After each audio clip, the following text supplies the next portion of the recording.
Broadcasting from beautiful Middle Tennessee, it's Mr. Big Gaming, and here he is, Mr.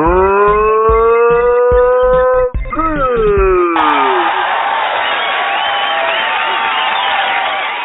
Square. There are many things that come to mind when you hear that word. Somebody that might not be cool. Being even Steven with somebody after an exchange. A Borg ship, perhaps. But if you ask any JRPG aficionado, you will get one answer. The greatest company that ever made that type of game from the 1980s to the mid-2000s.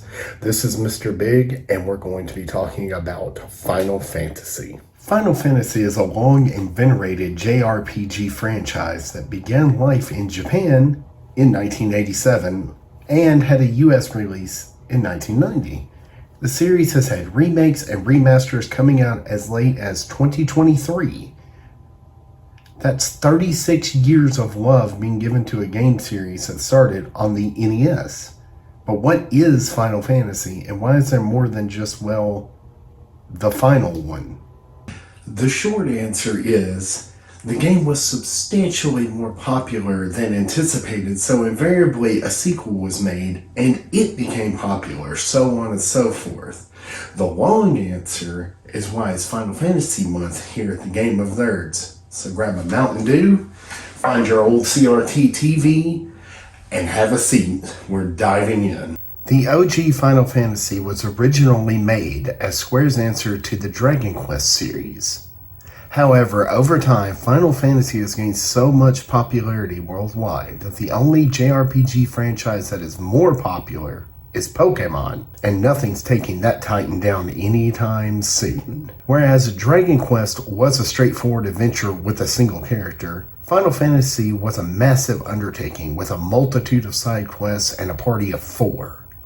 Also, this is the first use of the job system in the franchise, which later titles would tweak and use to great success. As of this recording, the Final Fantasy franchise has 15 numbered titles, with a 16th on the way this year, and numerous sequels and spin-offs totaling 95 games. That is a massive undertaking, and to be honest, we wouldn't be able to talk about them all in 1 month. What I'm going to do is go through the different eras and pick out a game that exemplifies that era and give you everything you want to know about it. Final Fantasy can easily be broken up into different eras depending on what console generation it was released in, with an average of 3 games per generation. So let's start things off at the very beginning. The 8-bit era. Like I said, with the success of Enix's Dragon Quest, the original Final Fantasy was produced and released in 1987 on the Famicom, with ports to the MSX2, the WonderSwan Color, the PS1, and the Game Boy Advance and PSP over time. The first title in the series sold 600,000 copies in Japan, and was even more successful in North America, selling 700,000 copies. To be frank, I wouldn't recommend any of the original releases from this generation for 3 reasons. They're buggy, they have muddy-looking graphics, and there are better ports for the Game Boy Advance, the PlayStation Portable, and Steam, with ports coming to current-gen consoles in spring of this year. If I had to give a personal recommendation as of the posting of this video, I would need to give a 3-pronged answer. If you want some extra content and portability, and nice-looking sprite-based graphics, get Final Fantasy Dawn of Souls on the Game Boy Advance, which you can play on either the Game Boy Advance or the DS line of handhelds. You get both Final Fantasy 1 and 2 and extra content and better graphics than the original NES. However, the drawback is the GBA does not have the best sound, so the music will not be up to par with the other versions. The upside to going the GBA route is you'll get access to the first 6 numbered titles with extra content thrown in and the ability to play on the go. If you want to go the more nostalgic route, I suggest buying a PlayStation 1, 2, or 3 and an old school CRT TV, as all 3 of those consoles can play PS1 titles, and Final Fantasy 1 and 2 are remade on there in Final Fantasy Origins. However, Final Fantasy Origins does not have the extra content that is in the Dawn of Souls remake, so your mileage may vary.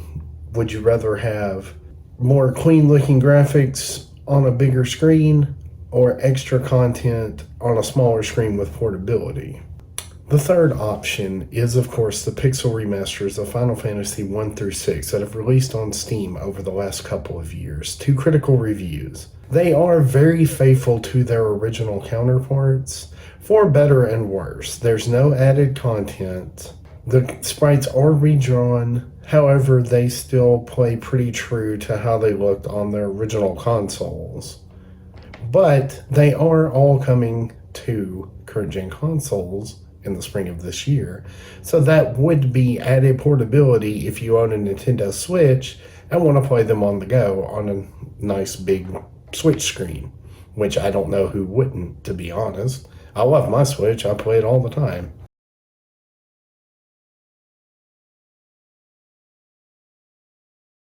In this episode, I'm going back in time to when Pokemania first swept across North America. I'm going to talk about all of the rumors and hearsay I can think of concerning the first generation of Pokemon. The year was 1996, and on February 12th, a software company called Game Freak released a Game Boy cartridge that would change gaming forever. And that game was Pokemon! Initially releasing in a red version and a green version, the monster collecting and trading game was a smash hit. Wanting to improve upon their creation and undoubtedly make more money, Game Freak released Pokemon Blue version on October 15th, 1996. Among the changes made for Blue version were aesthetic changes to the Kanto region itself, bug fixes, and fixing the questionable sprite art. Blue, and by proxy Green versions, were the start of many rumors. You see, the Pokemon Red and Blue versions we got in the rest of the world were based off of the improved Blue version, but kept which monsters you would get in each version roughly the same. So, for a long while, all we knew was there was a game in the series that we just didn't get for some reason, and it was as elusive and mystical as the Ark of the Covenant. Well, you can do it in the Japanese version. They have a Pokemon Green over there, and you can find all of these Pokemon that we didn't get, etc. The days before the internet was as big and as integrated into our lives as it is now. When Pokemon finally came to the US in 1998, it sold like gangbusters. There were the games, the anime, the cards, then came literally everything else you could possibly imagine being Pokemon. Pokemania was real, and it was huge. I still vividly remember begging my mom to get me a yellow Game Boy Color and Pokemon Yellow Edition for Christmas that year. Now anyone can tell you people mixed with something that 100% of the information is not known will equal stories you could have never dreamed of. Now that the introduction is out of the way, let's dig into some rumors, hearsay, and flat-out misinformation concerning Pokemon Red and Blue versions. First up is a rumor that shouldn't have even been one at all.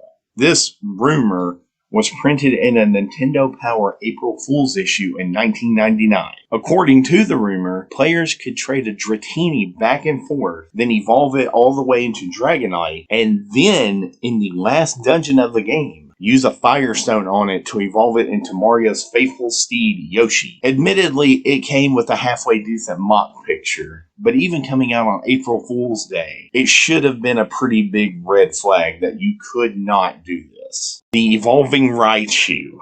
I still remember seeing the person on Cinnabar Island tell me this and wondering, what do I have to do? I've traded my Raichu and it definitely didn't evolve.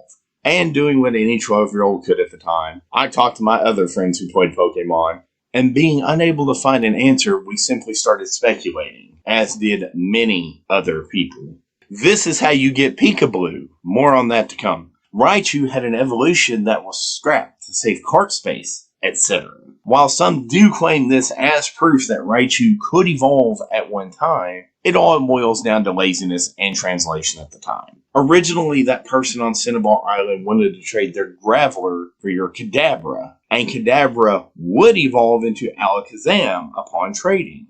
For whatever reason, Game Freak decided to change it to Raichu without checking the rest of the text the woman has, and a rumor was born. Sorry everyone, it's 20 years later and Raichu still has no proper evolution.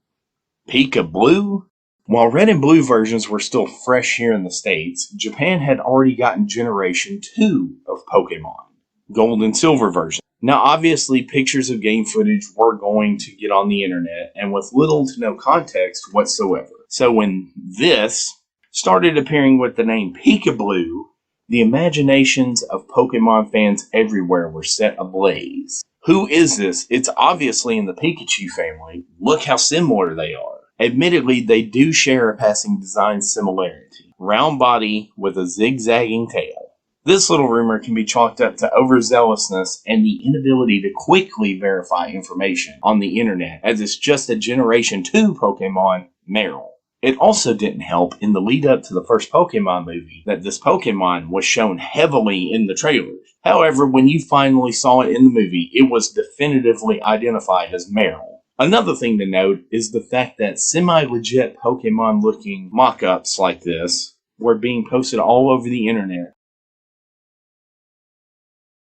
I know I give Final Fantasy 1, 2, and 3 on NES a lot of flack. However, they are legendary in their own right, as we would not have what we have now if it weren't for those 3 titles, taking what Dragon Quest did and doing it better and then adding on to it. We wouldn't have the job system, we wouldn't have the intricate storytelling in the Final Fantasy titles that we do now. We probably wouldn't have the series at all, as it would have floundered and just fizzled out after the first title or maybe 2.